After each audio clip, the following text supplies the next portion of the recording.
Palestinians searched for survivors in Gaza Sunday after an Israeli airstrike destroyed several homes and killed dozens, including at least 10 children, according to health officials, as Hamas militants fired rockets at Israel with no end in sight to 7 days of fighting. The Israeli military said in a statement that the civilian casualties were unintentional, saying its jets attacked a tunnel system used by Hamas, which collapsed, bringing the homes down. Hamas, the militant group that controls Gaza, called it, quote, a premeditated killing.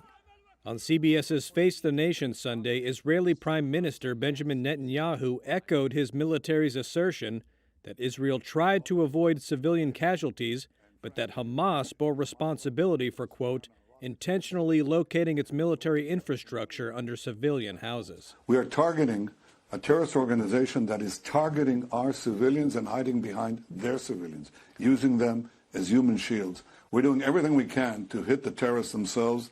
Netanyahu also defended an Israeli strike on Saturday that destroyed a 12-story building where the Associated Press and the Al Jazeera TV network had offices, saying Israel had informed the U.S. of the attack. We share with our American friends all that intelligence, and here's the intelligence we had. It's about Palestinian terrorist, an intelligence office for the Palestinian terrorist organization housed in that building that plots and organizes the terror attacks against Israeli civilians. So it's a perfectly legitimate target. The Associated Press has condemned the strike and asked Israel to put forward its evidence that Hamas was in the building.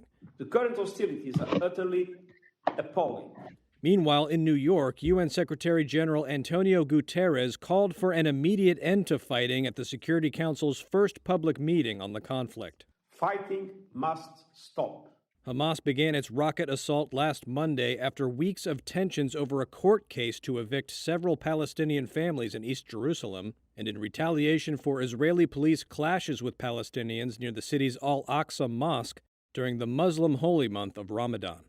On Sunday, video obtained by Reuters showed a car ramming into an Israeli police roadblock in East Jerusalem, where authorities said 6 police officers were injured in the incident and that the driver of the vehicle was shot dead at the scene. Later, in a statement, a spokesman from Hamas praised what he called, quote, a heroic and daring operation.